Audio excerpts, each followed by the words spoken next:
For a long time, we have been struggling and striving to bring our Muslim community out of the conceptual stage. It's just a concept, and make it concrete, physically concrete. The things that every other community has in this nation, we need them also. In order to be considered self-sufficient, as we should be, since Allah subhanahu wa ta'ala has given us a prophet more than 1400 years ago who has set the perfect example of establishing a community in Mecca and Medina and Munawwara. We have the guidance. We're blessed by Allah to have that guidance, coming out of many, many stages of degradation, I might say.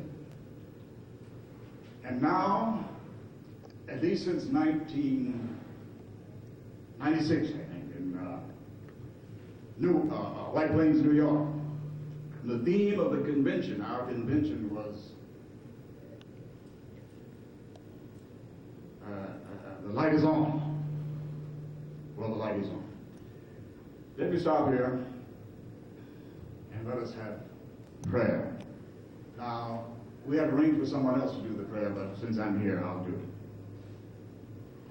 أعوذ بالله من الشيطان الرجيم بسم الله الرحمن الرحيم الحمد لله رب العالمين الرحمن الرحيم مالك يوم الدين إياك نعبد وإياك نستعين اهدنا الصراط المستقيم صراط الذين أنعمت عليهم غير المغضوب عليهم ولا الضالين آمين. Alhamdulillah Rabbil Alamin. All right. So I get wound up in this. So we'll ask Brother Yusuf to come. Boy. And give us the welcome. I'll stop.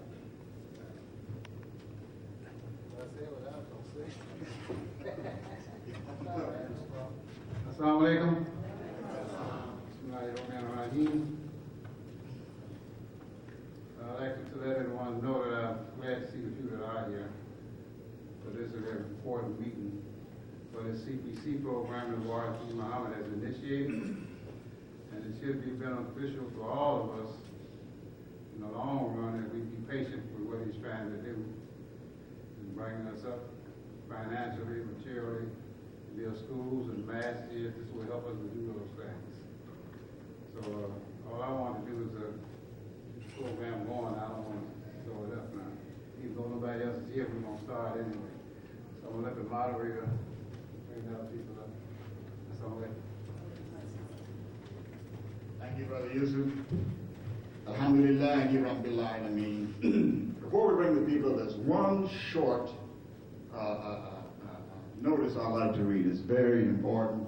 It gives us an idea of what CPC is about. It came from the office of Amir Imam Warithuddin Muhammad.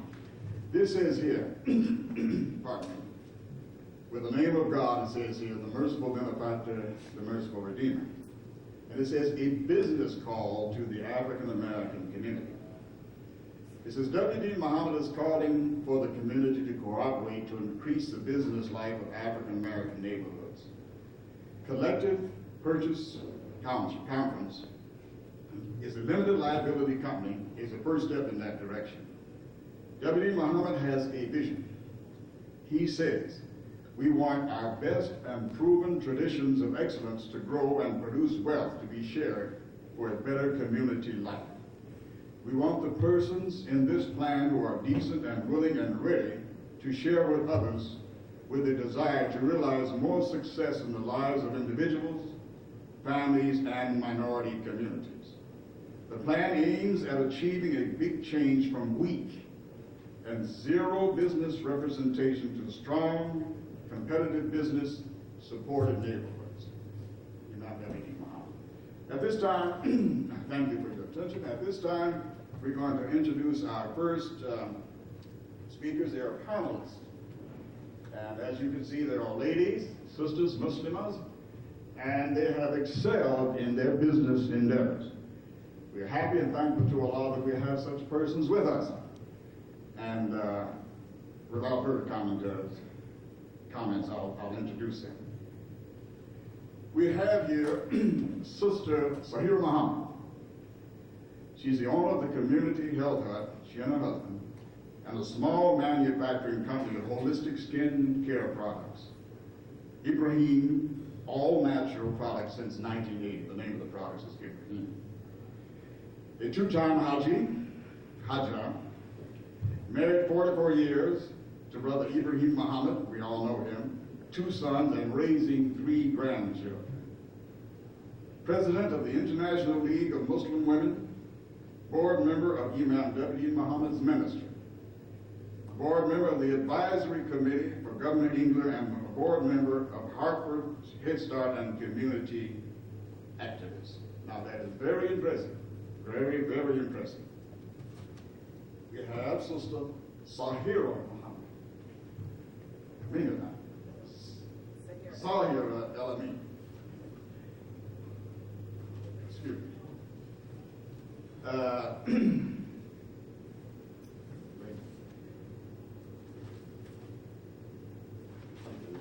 Excuse me.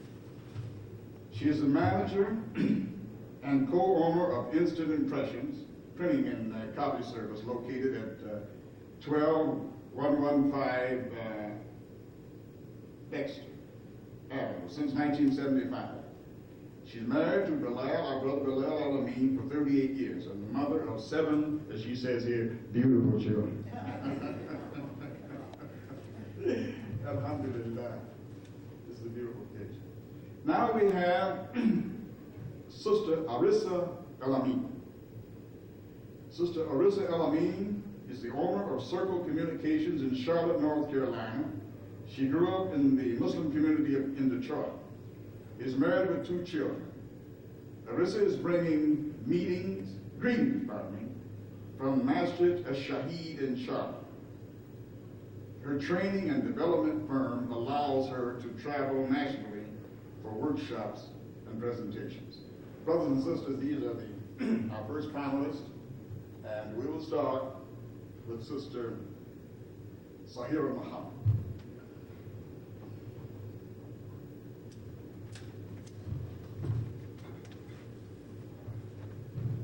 Bismillahirrahmanirrahim. Assalamu alaikum. I'm here with the panel this morning to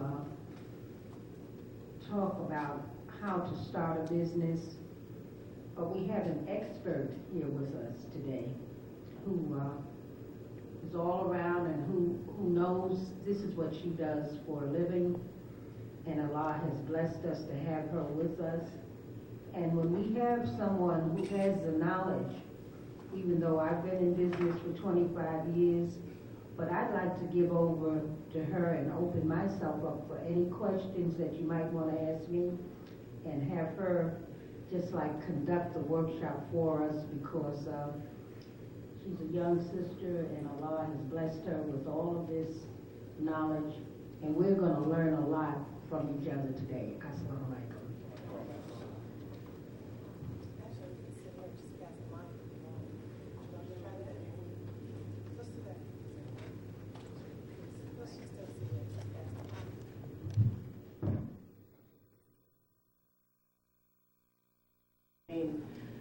I am not going to spend a whole lot of time telling you about how to start a business. I'll talk as long as my voice holds out. I am the owner of a training and development firm, but lost my voice yesterday. So inshallah, I'll do the best job that I can. We acknowledge and thank Allah for allowing us to come together for this collective purchasing conference. I am honored to have been asked to participate on this panel. As the brother said, I bring you greetings from Masjid al-Shaheed in Charlotte, North Carolina, where we are striving to build a masjid and community complex, and was sent here by my imam, and so I feel compelled to acknowledge them for graciously paying for me to come and to participate, and to let you know that things are going on in the South. We're growing and developing, and we're trying to establish businesses, and we're striving to develop a model Islamic community. And we encourage you to come visit us anytime you'd like to. I began this talk by asking you to think of your idea of a model business. When you think of starting a business, how many of you want to start a business? Just raise your hand. Okay. How many of you already have a business, sir? Okay. So I'll try to focus my comments on some of the initial phases, just to let you know a little bit more about me. And I'll talk as long as, and we'll all talk as long as we can until they have the hook and pull us off the stage, or until the next speaker comes. I worked and still work as a business development counselor as well as a trainer.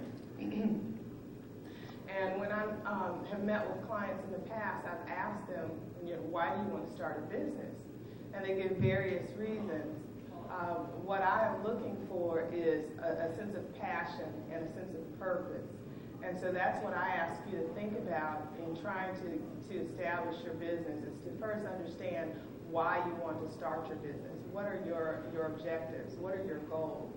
Have a clear understanding of that. And it may seem like a simple question, but it really is a difficult question because it requires you to be introspective.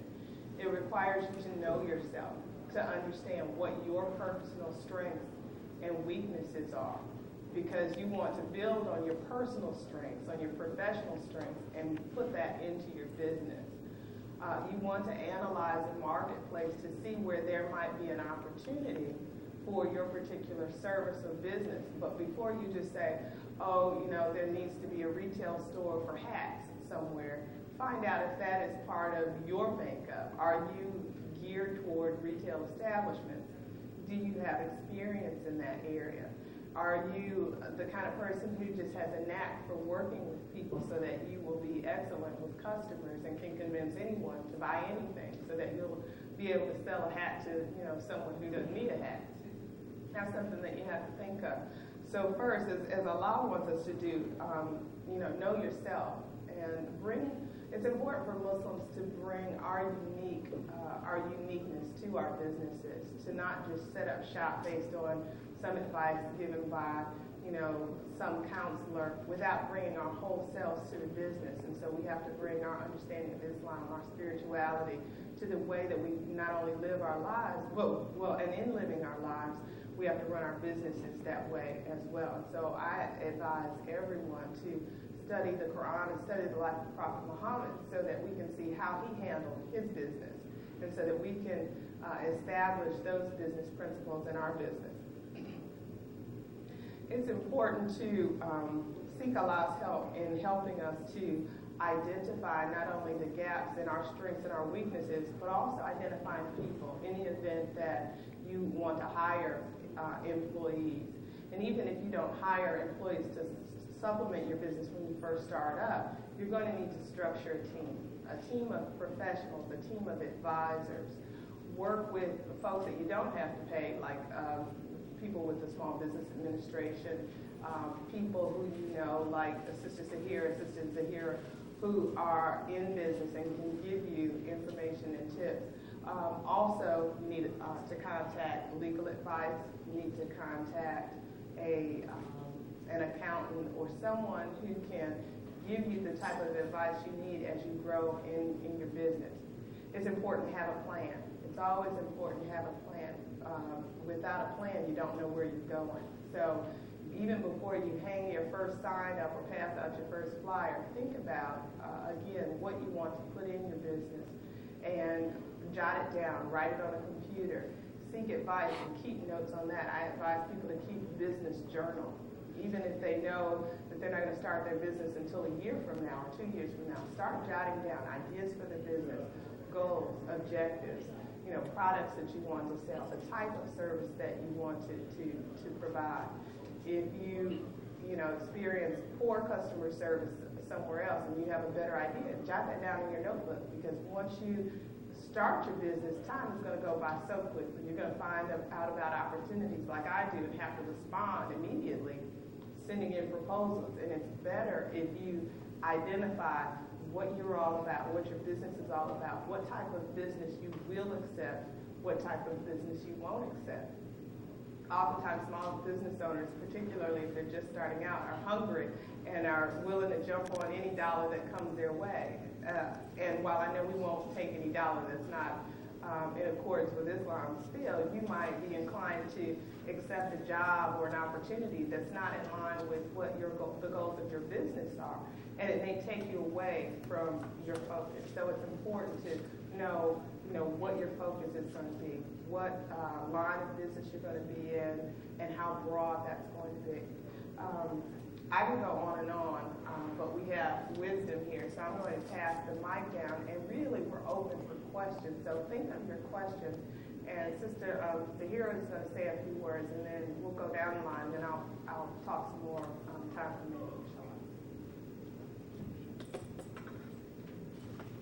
Assalamu alaikum. My name is Zahira El-Amin, and I'm not sure whether we're supposed to speak on starting a small business or running a successful business.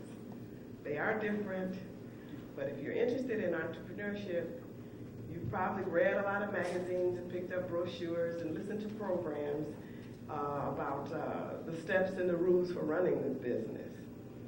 At Instant Impressions, we found it most helpful, first, as you all know, to seek Allah's help in all that you do. You will need determination and resilience. You must begin with a plan. I know you've heard this, it's very important. You must find ways to do what must be done and the ability to bounce back when things don't go as planned. You will need to continually seek and apply knowledge. You have to keep studying and stay abreast of the current trends and learn new skills. Now, your negotiation and listening skills are very important. You have to sharpen them if you have any difficulty with speaking, as I do. If you've not learned how to manage money or any of the other management skills, you have to learn them or hire someone that does know them. Okay, you have to really love what you do, and you have to enjoy helping people to be successful. You have to maintain a positive attitude and try always to have that first day of business enthusiasm. At Instant Impressions, we started out back in 1975 with income tax return. And we just started gradually in our basement doing what we could do to start our printing and continue to turn the money back over into the business. You can't look for a profit to begin with. And you have to have a lot of love and respect for people and be straightforward, treat customers with respect, and show them that you appreciate their patronage. If there are any questions about Instant Impressions printing, please feel free to ask. Sister Zahira.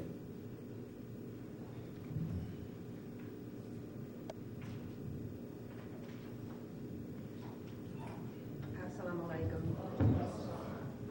I'd like to talk a little bit about our community health hubs and how we started 25 years ago. I was coming from a meeting at the mosque that we called it at that time in 1972, and was turning up the alley, and there was this store on the corner that my husband and I always passed by and say, "Oh, it would be so good if we could get a business like this." And there was a for rent sign in the window, and I immediately went home, and my husband and I got started, called the people, needed X amount of dollars to get in there, so we borrowed from Peter to pay Paul later on, and got into the business, alhamdulillah. Like Sister Zahira said, when you go in, you just say, "Oh, we're here in the business, and people are just going to run in here, we're Muslims, and we do this," but it doesn't always happen like that, and you have to have patience, and you don't look for a profit for a long time. Every dime that we made, we put it back into the business, and the rewards are, after 25 years on that corner, is that community supports us on that corner. Very few Muslims are in that vicinity, but the community, the ministers talk about us, the Catholic schools talk about us, and that's because we always intermingled with them. We've always been a part of that community. They know we've been Muslims as long as we've been there. We're still Muslims, and they respect us and we respect them. In 1980, we ventured out into the holistic skin and hair products, and we manufacture our own products. We were mixing in pots and different things and sterilizing this and that in our kitchen in the community health hut. But we now have someone who will at least bottle for us, print the labels and bottle for us, because that is a blessing. Because when you have to print it and wait for it to dry, you don't have the ovens to really put that in, it's a hardship. And Margaret can tell you, people coming in was asking for things and the bottles were dry. So now Allah has blessed us with someone who is working along with us on that, and we're progressing. My husband and I started out, my husband is no longer in the business because he's been ill. It's been a struggle, but I'm holding on.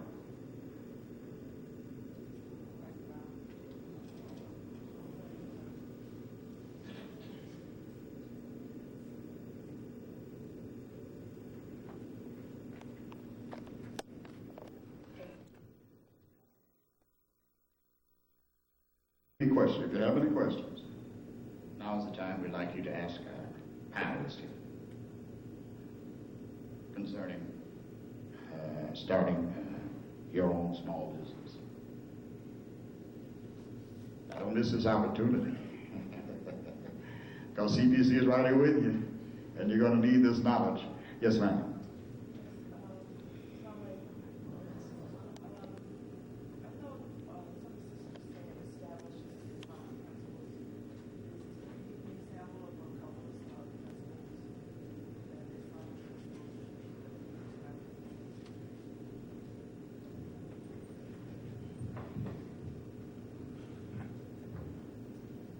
The principles that I would suggest you use for your business would be the principles that we've included at Masjid Al-Shahid in our strategic planning would be simply utilizing the pillars of faith and articles of faith and going from there, so that, for example, just prayer 5 times a day. If that's a principle of your life, then you operate your business that way.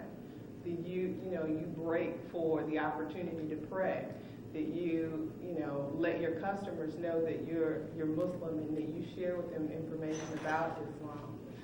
That if conducting business on Friday, that you finally have your chance to operate the business the way you want to. Operate Monday, Tuesday, Wednesday, Thursday, and Saturday if you want. But to consider what you're learning as a Muslim and operating your business using those principles of how to treat people, how to provide excellent customer service, how to be, weigh justice, the balance of justice with providing the types of services and dealing with people not only in the good times, but when you have challenges with your customers, when they're arguing for a reduction in price or what have you, we have to remember to be just and balanced in how we deal with people.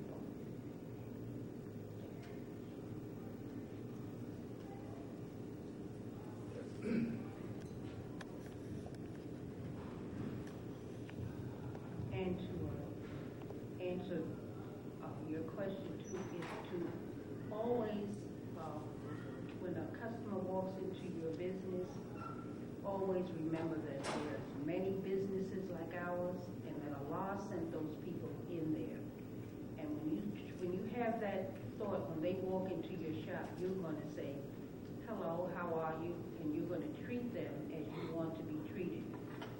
And Allah sends each and every person in that door. When that door opens, it's only by the grace of Allah. And you treat the people like that, you will find that you will be successful.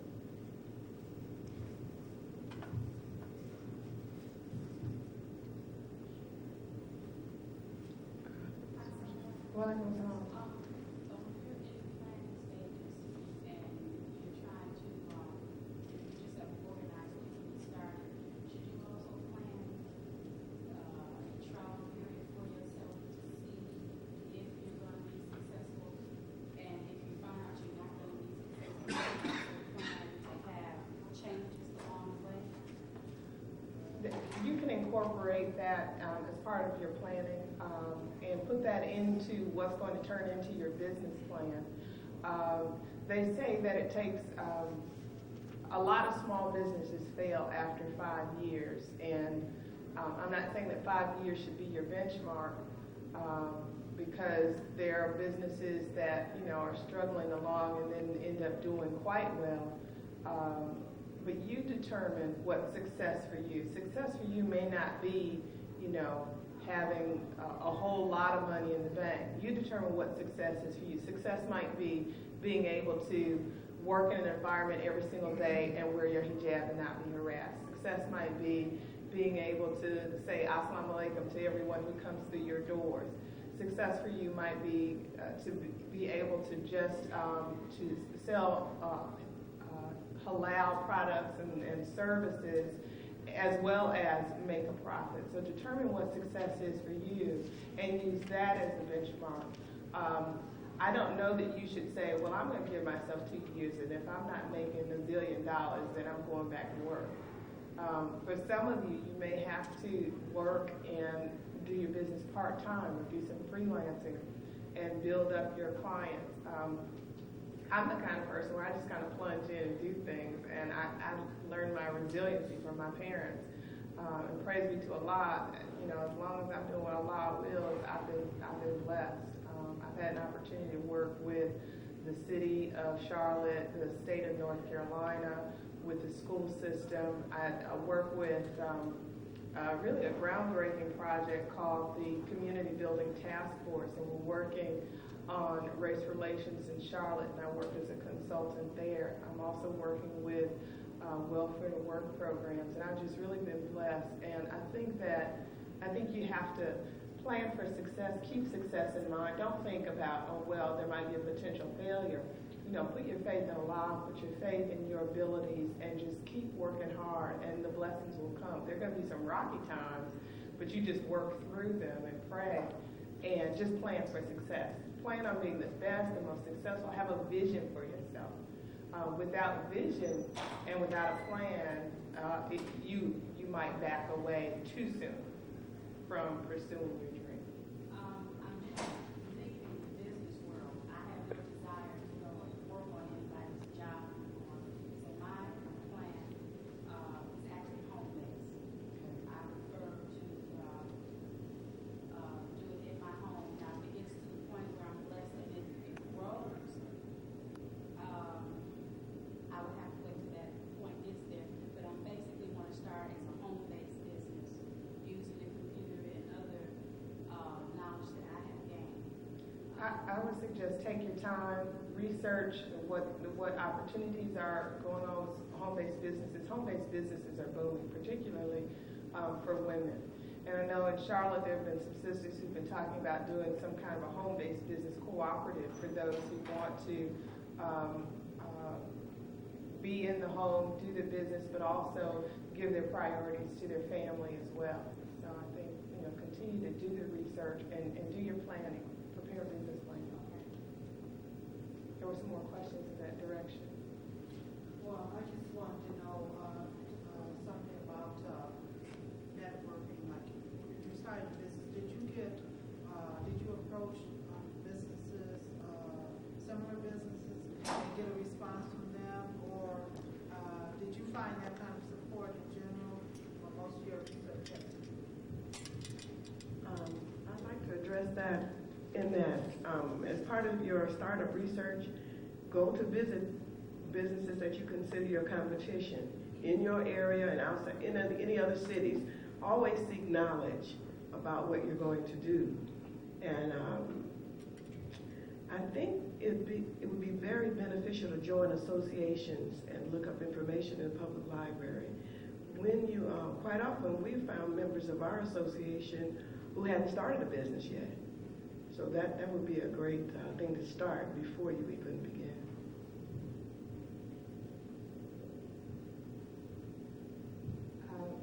Just talking about networking in general, most of the business that I get is word of mouth.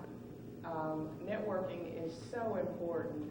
I've got a 3.5-year-old and almost 1-year-old, and I haven't spent as much time doing formal networking in terms of going to association meetings. But I do call on my colleagues. I, invite them at lunch. I'll say, hey, this is the type of training I'm doing now. Can you use that? Do you know anyone else I need to talk with? Whenever you speak to someone, before you even call them, know what your objective is. Aside from just saying, hey, how you doing? Why are you contacting them? It may be before you hang up the phone, you want to get a referral to 3 other people. Get 3 other names, even if they don't know about it. Just call them and say, this is what I do. Can you use this service? And if you keep finding that they are not interested in your service, but there's a service that keeps coming up there that they're interested in, investigate if that's what you want to end up doing. I get a lot of leads by volunteering. I work with a program called Mecklenburg Ministries, where we do workshops and train to help sensitize people to different faiths and issues of race. And just by volunteering and working with those groups, they say, oh yeah, that Arisa, yeah, let's give her a call sometimes. And praise be to Allah, people just call me and say, well, I hear about, the kind of training and workshops that you do. Can you tell us more about what you do? So I think too, it's with how you carry yourself.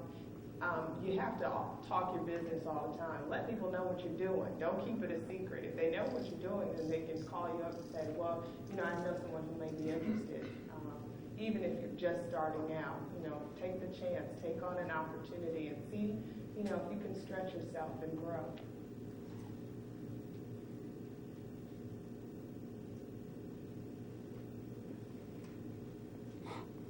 Does anyone want to give a comment? Any established business owners want to share words of wisdom?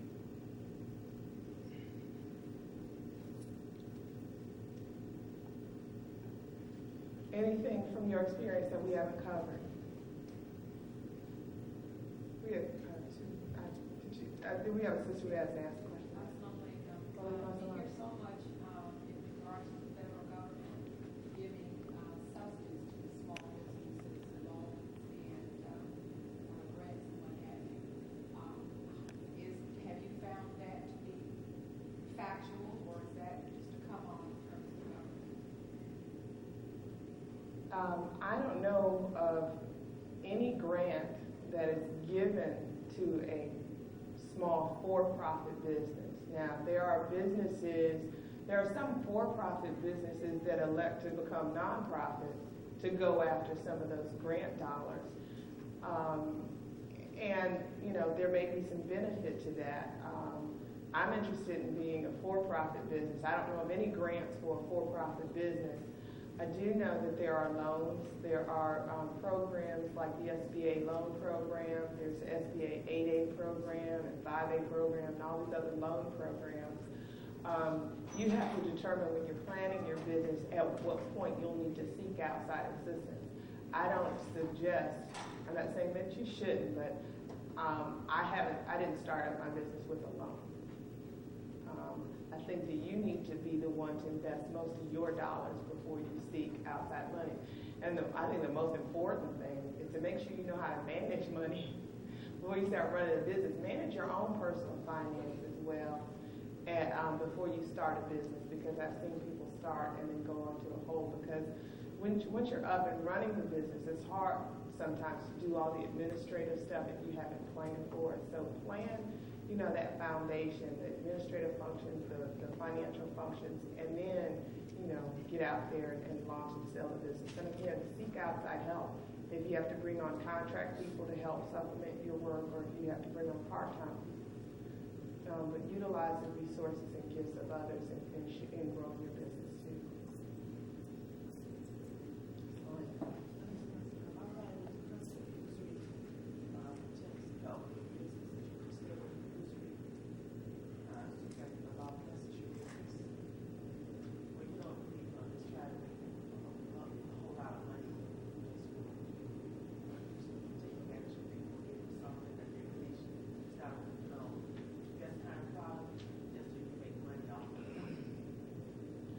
part of using Islamic principles. You know, when we operate our business, just like when we walk around in our day-to-day lives, people are looking for examples, and they're hearing information about Islam, and so you better believe that they're going to look at, well, okay, you're a Muslim business owner. How do you run your business? You know, Islam is a growing religion. It's a religion for Muslims. What's different about your business? And so they look to you to see how you carry yourself, the character and the integrity of your business. So it's important to again establish those principles based on Islamic law. I just had, I have a question regarding project development. If you, just in general, I have an idea, which I feel, and it's for selective, an interest I have. But how do you develop, how do you project that idea? And do you have any general comments about that? If you want, if there's something that you feel can be developed. How do you protect that and move into a Well, product? you fully develop your idea. You fully develop your idea if it's a product or object that you're trying to develop. You know, develop a prototype for it. But as you plan and do your research, there are product and patent attorneys. I would suggest that you go down to the SBA, talk to one of their advisors or counselors, and share with them your information. And with anyone, if you're trying to gather data and ask questions, don't tell them this is my whole idea. Tell them part of it and get advice on part of it. But unless you want someone else to run away with your real That's idea. a concern I have because it's something, well, it's for a select group of people, and it's something so obvious, I know it hasn't been done, that I'm almost afraid to say what it is. A lot of Will be developed by someone. Yeah, a lot of times what we do though, we have an idea, but we haven't fleshed it out. So, put your whole idea on paper, write everything out about it, make it so that it's, once it's explained, people can visualize it. It's hard for even business counselors to just say, work with someone who just says, I have an idea, this is what it is. You need to fully research it, fully document what it is, what it's about, who's the target market, how many people are in the target market, why your product would work versus other products that are out there. And if it's not out there, ask yourself why.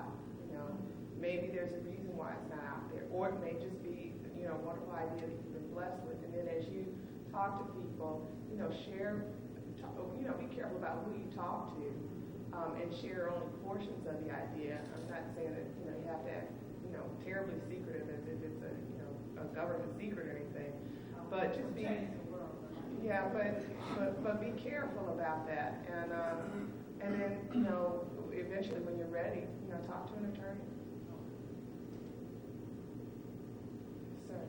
Yes, you read about small businesses failing because they're undercapitalized. Can you give us some information on how much you have when you start out? No, sir. I mean, not specifically, but is there any rule of thumb when it comes to Identify what your living expenses are, and before you start your business, you want to have something in the bank so that you can maintain your living standard, so that once you are operating the business, you can put those dollars back into the business and still be able to, afford your mortgage and pay for your bills. So if that means, again, that you start out slowly and, are continuing to work a job as well as working your business part-time, make sure you understand what your living expenses are and what you need for the business. So as part of your business planning, how much will you need for supplies? How much will you need to operate? How much will you need to develop that service or develop that product or deliver that service? It really comes down to pen to paper and, sitting at the computer and doing it. And that's the biggest thing that we don't do. We don't do it. We talk about it, we've jotted down some ideas, but we don't do it. And, you know, it helps. It really does.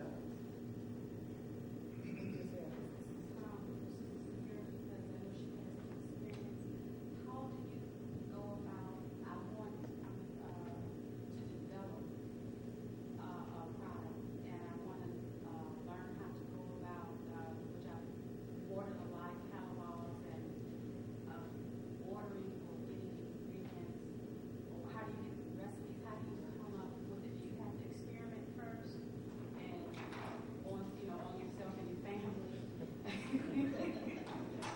Usually, Sheila, that's, if you want a truly holistic product, if you're talking about something that goes on the skin or something that you're going to develop a vitamin or a herb or, I don't know, just what your aim is, but usually the family and yourself, you're testing all the time on yourself, and you can get a lot of raw products.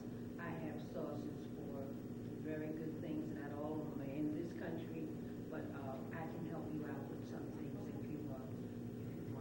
I'll be more than glad to share what I've learned.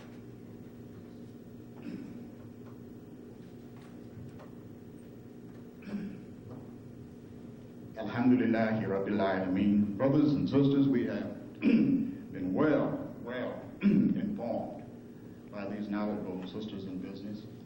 I hope that many of you have taken notes, if not written notes, at least mental notes, and please don't forget them. Now, we started a little late, and so we have to work with our time here. We have other speakers, and I'm sure that some of our other speakers are going to be able to touch on some of the same information.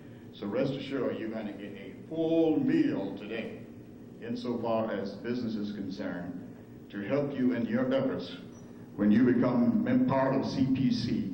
And CPC is just growing by leaps and bounds, and everybody's just enjoying the bounty of Allah and just living the life, as Imam Worthy Muhammad said, that Allah wants us to live, which is more abundantly. Okay, I thank you. Thank you very much, ladies. And I thank you again. It's just so wonderful. At this time, we have another speaker, Imam Salim Khalid. Imam Salim Khalid is a banker. I didn't get a little profile of him, but I know he's a banker. I know he's in the Easy Imam. Alhamdulillah, we made Hajj together. I know he's knowledgeable. So at this time, without further comments, I'll bring Imam Salim Khalid here, and he'll speak to us on banking and finance.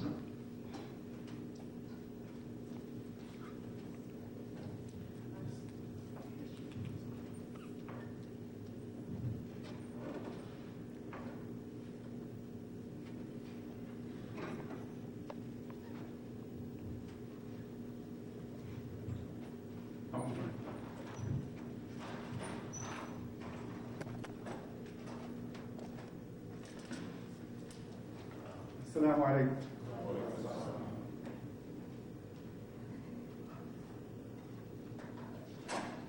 Inshallah, I need to do a couple of things here before I get started.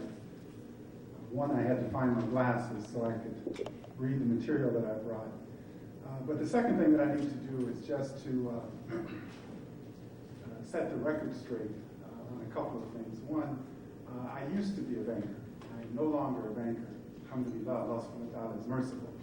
And I'm not saying that because I didn't enjoy my time in the banking system, but it's important that you understand, maybe 15 years ago, I made a decision to leave the lending institution that I worked for. That was Standard Federal Bank.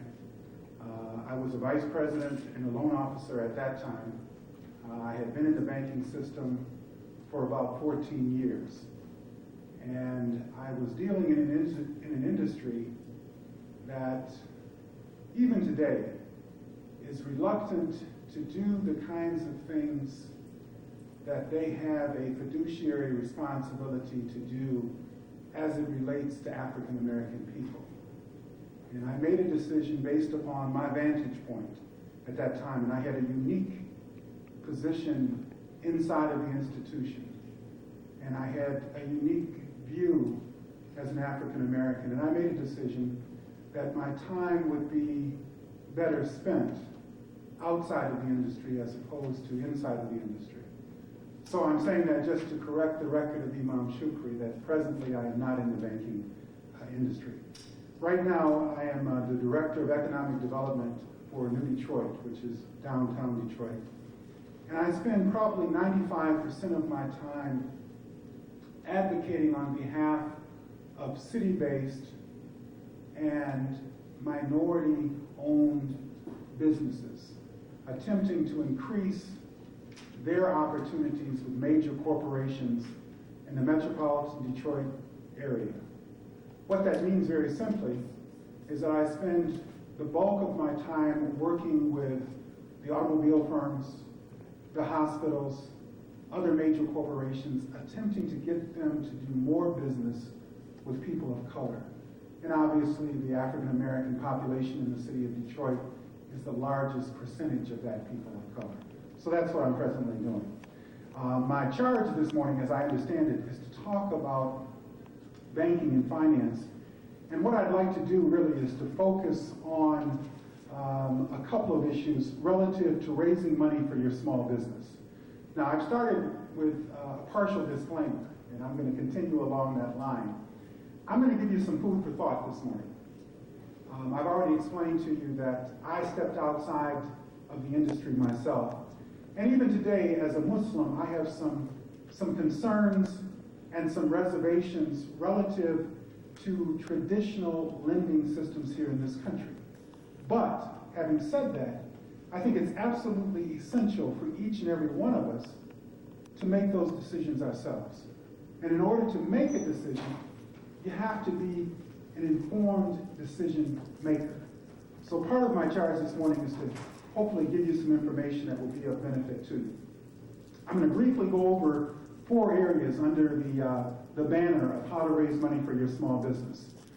Raising money, where to find the money, borrowing money, and then some small definition of loans.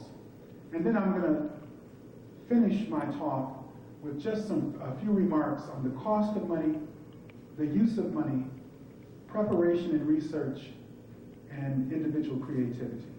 Let me begin with raising money.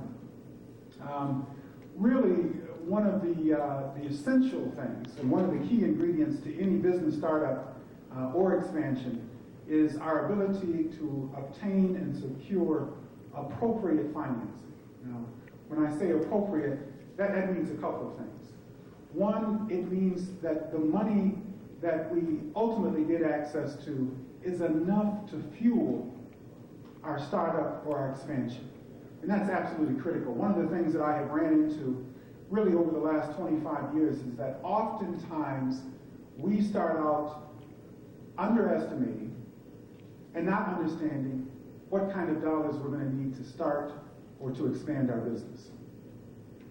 Number 2, and this may be number 1, we often understate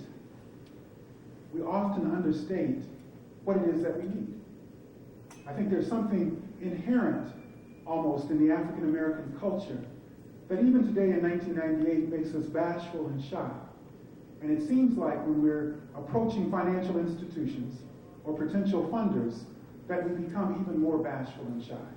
And what that translates into oftentimes is a business owner who has a need for $10,000, $15,000, $20,000, but when it's time to sit down and talk about those dollars, they talk in terms of $2,000, $3,000, $4,000, $5,000. And what we find, and really, none of this is so difficult or complicated that we shouldn't understand it. Normally what happens is we're going to shoot for an amount. And oftentimes it's just like the art of negotiation. If you need $10,000, you might want to ask for $15,000, and you may end up with $7,500. But if you start out with a need for $10,000 and you ask for $5,000 and end up with $2,500, we're in trouble right out the door. And oftentimes we don't understand that. We're so satisfied with I got something that it's not until later on that afternoon or next week, or at the end of the month when it's run out, that it finally dawns on us, this was not at all what I needed. So this issue of raising money is something that we really have to put some time and some real thought into. And again, for the pleasure of Allah subhanahu wa ta'ala, I'm advising myself and others present, don't be bashful. When you have, now you can't overstate it. I mean, if I have a need for $10,000 and that's what I need, then I shouldn't ask for $100,000. And I shouldn't be disappointed when somebody challenges a request beyond a need. But this issue of raising money is very, very critical. And let me say one other thing relative to the issue of raising money, that it oftentimes what happens is that people want to make it out to be a complex and frustrating process. And it really need not be. Brothers and sisters, believe me when I tell you that anything that's done in the financial industry is done by people just like you and I. They walk and they talk, they get ill, they have family problems, they have good days, they have bad days. But there are no superhuman beings out there in the financial industry that have capacities greater than the capacity that you have to understand. So what we have to do is, again, we have to be well-informed applicants and well-informed seekers of capital. And the only way to do that is what the sister said. We have to do a little R&D, a little research. We have to spend some time reading, push ourselves away from the TV or the table, our families. And we've got to work this thing. We've got to understand. We have to understand what it is that I want to do, what it is that I need, and what this raising money business is all about. If you're well informed and you're prepared and you planned effectively, raising money for your business does not have to be a challenging thing. Now, when I say that, it may be challenging to get the money, but it should not be challenging in terms of you being able to understand exactly what it is that you need to do. Let's talk about finding the money and where we can find this money. I would say right up front that there's a number of different sources that we could look to for financing our business. And I like what the sister said. In fact, I really enjoyed the presentation for a couple of reasons. One, we should all think about if the business that I want to start is good enough that it's attracted my own personal attention and that I've spent time exploring it and I've spent time working up my business plan and I really want to spend the rest of my life doing it, I ought to want to invest in my own business. And you shouldn't feel bad when folks tell you or they ask you, what are you putting into it? Oftentimes what I see and what I hear from folks, and I think people are well-intentioned for the most part, but a lot of times we're very naive. So, Brother Salim, I want to start a business. And I need about $5,000 to start this business. And I need to borrow some money. And I need to borrow $6,000 to start this $5,000 business. Because I need $5,000 for the business, I need $500 to fix my car, I need another. And this is the kind of dialogue that I run into on a regular basis. And I'm not saying that to demean that dialogue. But I'm saying that today in 1998, and if it was 1778, as Muslims and as brothers and sisters, we need to understand what it is that we want to do. And we've got to be effective and efficient in going after it. It's like anything else. So, one of the things that we need to look at doing is being able to put up some of the money ourselves. And I would leave it up to the creativity of the folks in the audience to decide how you want to do that. The sister mentioned maybe what we do is we start the business on the side as we're working our job. And we save up money and we work towards things. Or that we set aside a certain portion of our money in anticipation of doing this business on a full-time basis in January 1999, for instance. But we certainly need to look at investing some and creating some equity ourselves so that we can invest in this wonderful idea that we say is our business concept. That's one thing. The second potential source is friends and relatives. Now, having said that, let me issue a big time warning.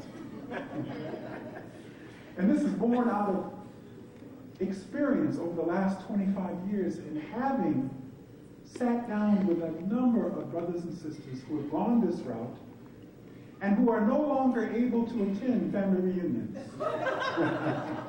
and speak to brothers and sisters and mothers and fathers. They're unable to go home on the weekends.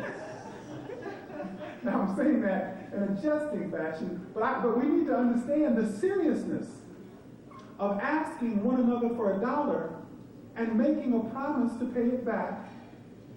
And then the reality of the business world, and I think all of the entrepreneurs here will say the same thing, I may have it and I may not have it. That's the reality of the business world. No matter how great my idea is, no matter how wonderful my product is, there are always variables that are beyond our immediate ability to control. And if you don't think so, ask GM. Ask GM, okay? And I don't think anybody in the world probably delivers a product any better than they do.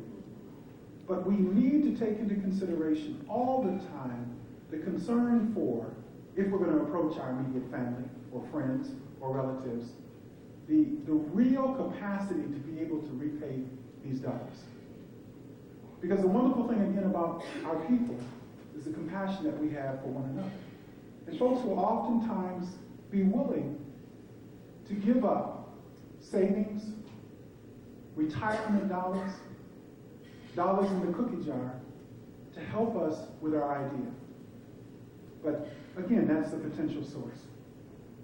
The third source, and then the last source that I'm going to reference are the banks and the credit unions and other financial institutions. But the third source is venture capital firms. Now, it's interesting because I know, and I haven't looked at any recent data within the last 8 months or so, but I know that historically African Americans have not gone to venture capital firms as the rest of the population has. And I also know that venture capital firms have not been aggressive in pursuing African American business people. But it is a potential source. And again, it's like anything else.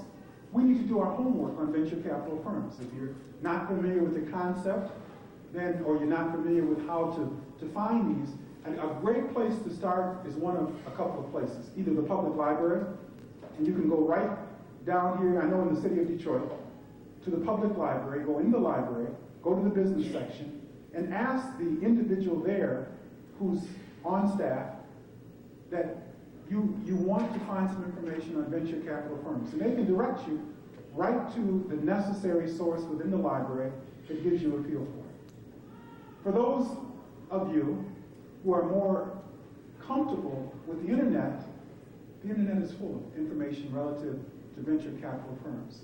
And again, just because you're not familiar with it doesn't mean that you shouldn't research it and look into it.